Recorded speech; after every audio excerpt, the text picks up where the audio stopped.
Penyelundupan narkotika adalah masalah yang sangat kompleks dan berbahaya di Indonesia, terutama di wilayah pelabuhan yang strategis seperti Pelabuhan Tanjung Priok. Pelabuhan ini menjadi salah satu pintu masuk utama bagi narkotika yang diselundupkan dari luar negeri, sehingga sangat rawan terhadap penyalahgunaan dan peredaran gelap narkotika.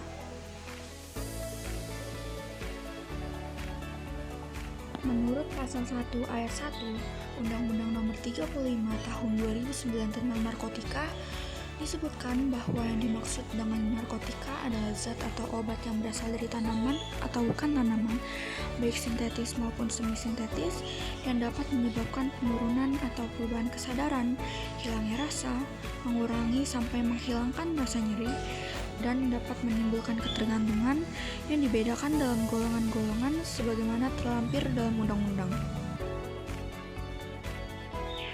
Saat ini semakin banyak negara yang mampu memproduksi narkoba jenis sintetis.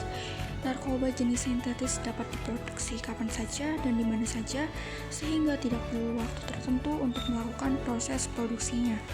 Sesuai dengan data tren penyelundupan NPP melalui jalur laut dalam kurun waktu 3 tahun terakhir memperlihatkan jumlah kasus yang semakin meningkat. Maka dengan peningkatan tren tersebut menunjukkan bahwa penyelundupan NPP melalui jalur laut semakin diminati oleh para sindikat jaringan narkoba.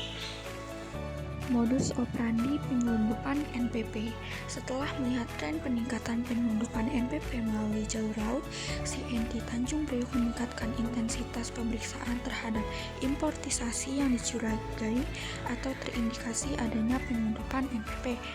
Modus operandi yang berhasil diidentifikasi diantaranya: yang pertama, diberitahukan sebagai descaling liquid.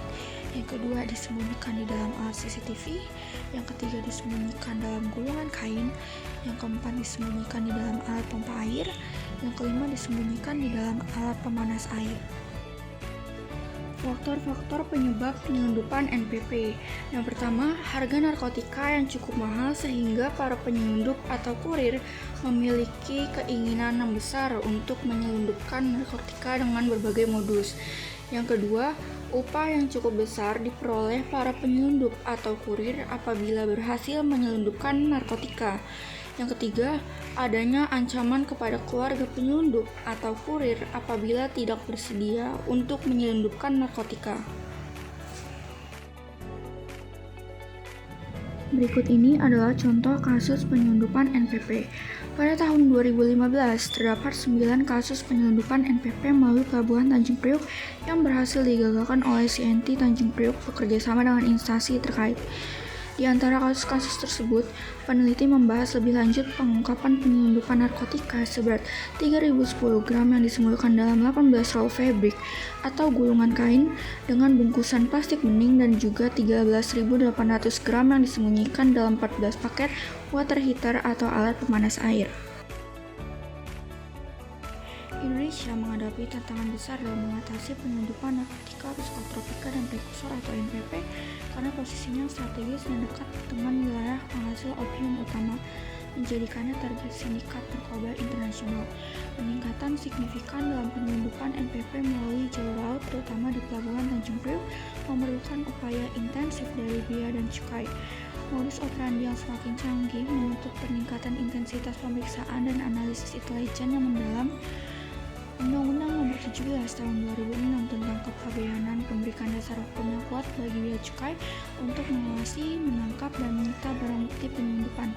Kerjasama dengan instansi terkait dan pemeriksaan yang cermat telah membuahkan hasil dalam mengidentifikasi dan menggagalkan beberapa kasus besar. Dengan peran pengawasan yang strategis, bea dan cukai diharapkan terus meningkatkan kinerjanya untuk mencegah masuknya NPP ke Indonesia melalui jalur laut. Untuk meningkatkan efektivitas pencegahan dan penindakan terhadap penyelundupan narkotika, psikotropika, dan prekursor atau NPP di Pelabuhan Tanjung Priok, Direktorat Jenderal Bea dan Cukai atau DJBC harus mengadopsi pendekatan komprehensif dan terintegrasi yang meliputi peningkatan kapasitas dan teknologi pengawasan, pelatihan dan pengembangan sumber daya manusia, kerjasama internasional, penguatan regulasi dan penegakan hukum, kampanye dan pendidikan publik, serta pengawasan dan pengendalian internal yang ketat.